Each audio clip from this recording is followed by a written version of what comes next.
Welcome to A Trauma-Informed Life, where I share my perspective on improving the U.S. healthcare system as a trauma-informed caregiver, industry insider, mother, woman, and human being.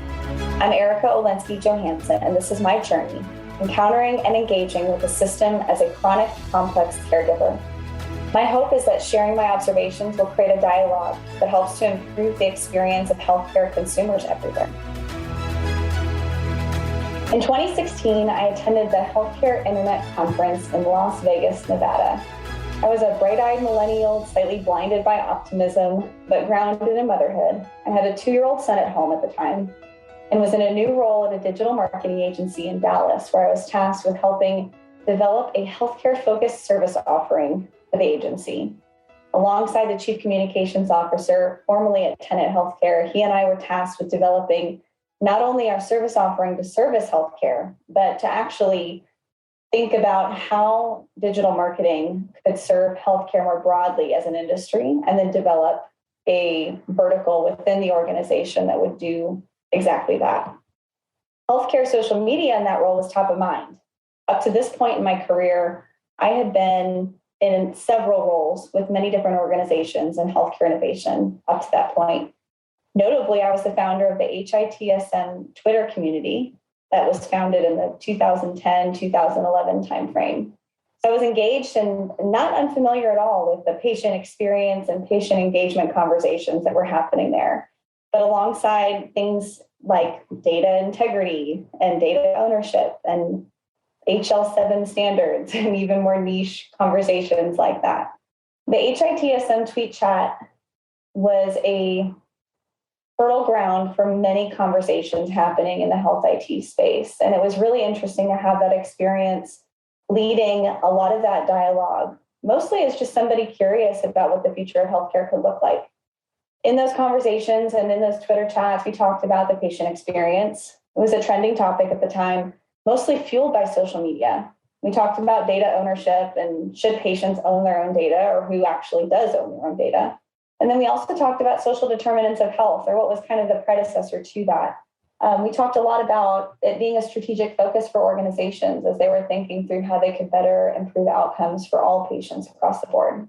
More often than not, though, a lot of the conversations were very future-oriented, and they were very focused on where do we go from here in terms of our industry focus, and truly in terms of all of our careers. Everybody contributing to these conversations were curious about where our individual contributions were going, both as patients and as professionals and as future caregivers in some cases as well. This was 2016 when this happened, and a lot has happened in the last 6 years. Now in 2022, I reflect on all the things that have transpired since then. At HCIC, the national presidential election occurred in the same time frame as the actual conference. I have poignant memories of sitting in the Cosmopolitan lobby, having some drinks with friends that I had just met, and talking about the future of the world. At that time in the 2016 election, Trump was being voted into office. And our world really at that time was a notable point to reflect on when we think about where healthcare was to that point and where it's come since then. So I got home from the conference and proceeded with working alongside my colleague Steve at this digital marketing agency in Dallas. And we developed some really exciting programs at this agency and did some really cool work. Ultimately, that led me to getting introduced to another project through the agency that was developing the smart city of the future. It was a bit of a stealth project, and my role in that was to be a voice for the future patient, human, caregiver, etc. And I was there to help make sure that as this future smart city of tomorrow thought about healthcare, that it kept the patient and the human at the center of it all. It was an exciting project and very energizing, but it was also a real challenge too.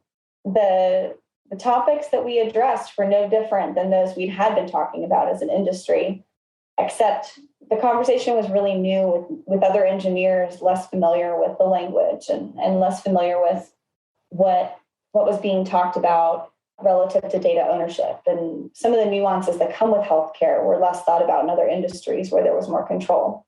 I loved that job. I loved that project. It was so energizing, and so energizing so that I actually started to develop quite a bit of confidence with myself professionally that translated into my husband at the time and I deciding to actually get pregnant with our second child and grow our family. So in spring of 2018, we found out that I was expecting our second child, and I was thriving in my career. I was engaged and exhilarated at this job, working on this very futuristic concept, building the smart city of tomorrow. And in May of 2018, the agency that had employed me to work on this project fell apart. And I found out the week that I was announcing at work that I was pregnant, I found out that I lost my job. They couldn't pay me anymore, and they couldn't even pay me the PTO.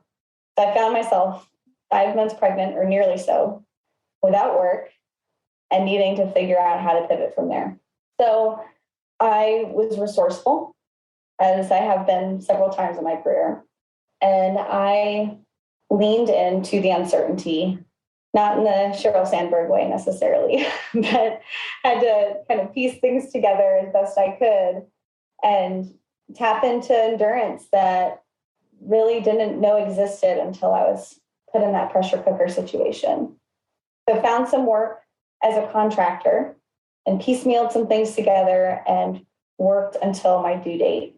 My husband at the time also struggled a bit with his own mental health and work, and he changed jobs around the same time. Unfortunately, about 1 month after my son was born, at the beginning of 2019, he and I both found ourselves without work. I had taken time off for maternity leave as a contractor, which just gives no assurances, and he was laid off from his new job. We both started 2019 without work, wondering how the heck are we going to make a living for our family and ensure that our kids are taken care of. And with a 1 month old at home, it's a terrifying place to be in. And I had felt like I had been in this fight or flight state for 7 months at this point because I had been laid off pregnant. So I thought the grind was over. And then I didn't realize it was just actually beginning. We recalibrated. We tried to focus on mental health. And in March of that year, 2019, my husband at the time and I decided to sell our house. We were going to move to where we wanted to live and then find work there because we were struggling to find some jobs in the Dallas area that seemed to best fit for us and our career trajectory. In May of 2019, with a 5-month-old and a 4-year-old at home, we listed our house that we had built, intending it for it to be a forever home. We listed it for sale and planned to move to Denver, Colorado. On May 17th, we accepted an offer on the sale of the house 6 days after we listed it for nearly list price, which was incredible. At the time, the real estate market hadn't completely exploded quite yet, but it had great returns, and we were very grateful for what we were able to earn on the property itself, having only been there a few years. So we went to REI after that and spent a little time shopping around, dreaming about all the camping trips we would make that summer as a family with 2 little boys.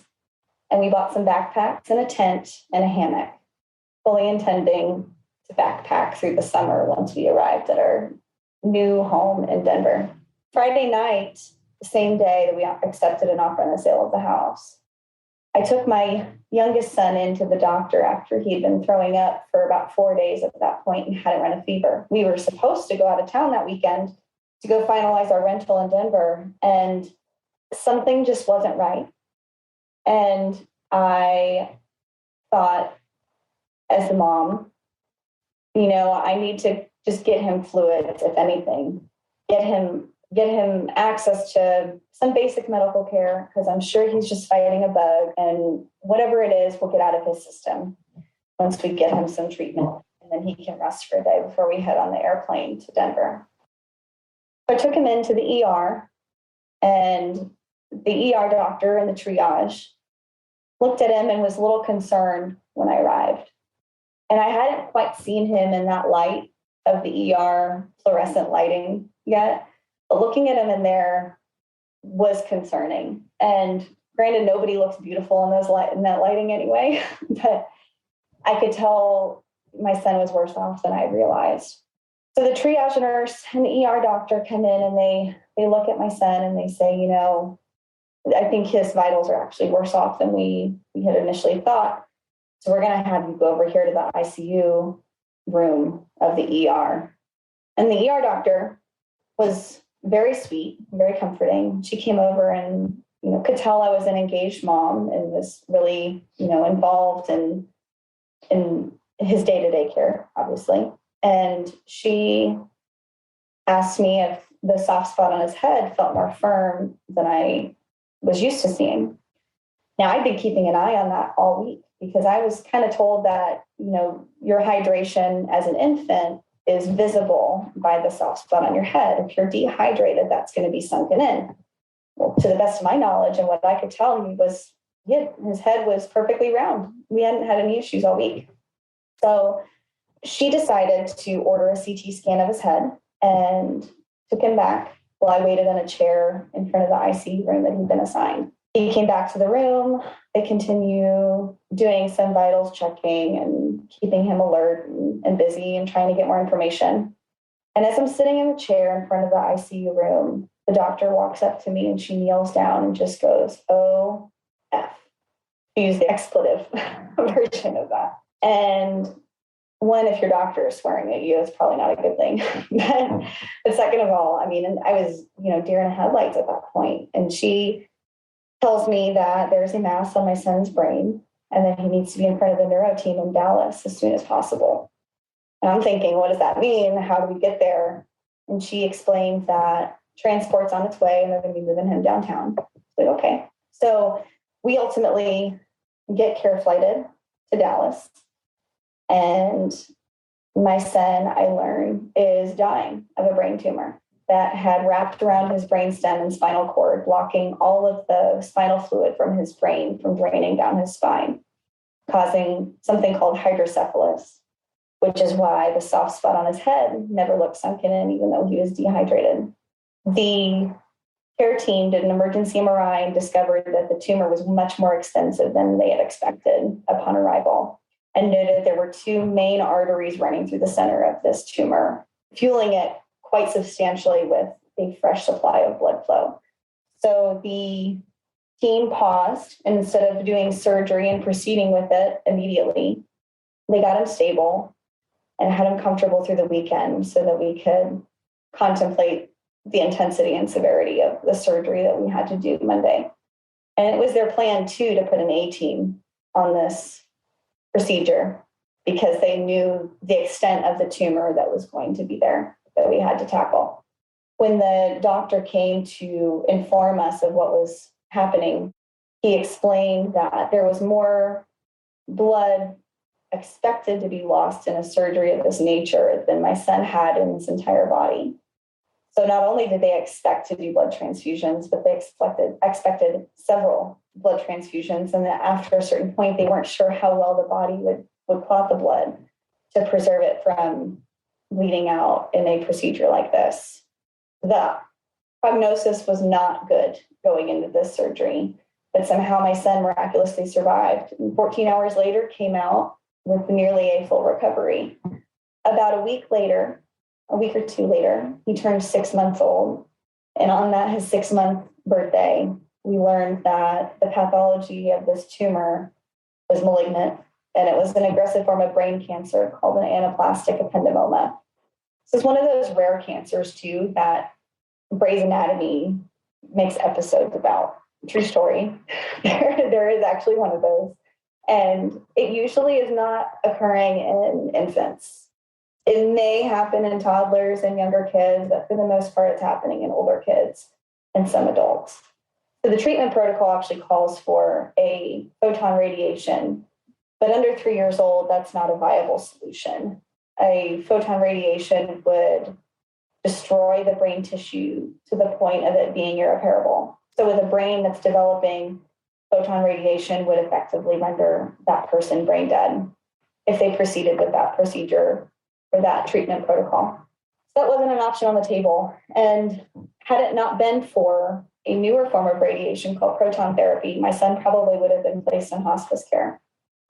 Thankfully, there is a form of radiation called proton therapy. And at that age, unfortunately, there weren't very many cases that they could point to of children successfully receiving proton therapy and developing cognitively the way they needed to. So our plan was actually to use chemotherapy to buy time until he could reach closer to 1 year old, at which point they would proceed with proton therapy.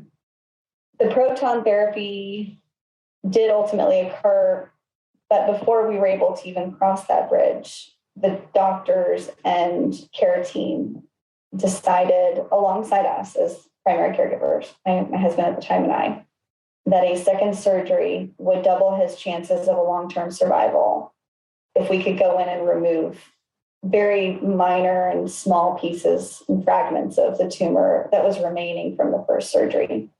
So we went in on October 9th, 2019 to have a second surgery, lasted about 9 hours. And my son survived the surgery, again, miraculously. However, we learned in the post-op MRI that he had suffered a brainstem stroke as a complication from the surgery, rendering the right side of his body paralyzed completely and the left side of his face paralyzed. And something that's really common, more frequent than I realized, was that when you have intubations in young children, those intubations can cause vocal cord trauma. So a common occurrence after long surgeries is vocal cord paralysis in response to this trauma that occurs to the airway from intubations. And so when they went to extubate my son following the surgery, they weren't able to actually extubate him as they hoped. And after several attempts, it became aware to us that the trauma to the vocal cords from the intubation was probably not the only cause for his unsuccessful extubations. What we ultimately learned was that the brainstem stroke had paralyzed cranial nerves 5, 6, and 7, which control critical parts of the face, the mouth, and your vocal cords. So my son's vocal cords were paralyzed shut, and the way to move forward was for him to receive a trach and a feeding tube so that he could grow stronger and hopefully in time have the neurological recovery that would allow him to recover the use of his vocal cords to the point that he would not need a trach. We're still hopeful and optimistic that that's the case. But even still to this day, my son still has a trach and a feeding tube as a result of that procedure. My son got through proton therapy and we went into inpatient rehab and he began his healing journey. And I did too, frankly. As a caregiver, so much of what you observe about the person you're caring for, in my case, it was my son, your energy is poured into those circumstances. And what I later learned was that the same adrenaline that fueled me to get through a lot of that also taxed me pretty heavily. So in a lot of this time, I began losing more of my hair to an autoimmune condition called alopecia that I had actually been navigating as a patient leading up to a lot of this and frankly, the pregnancy as well with my son.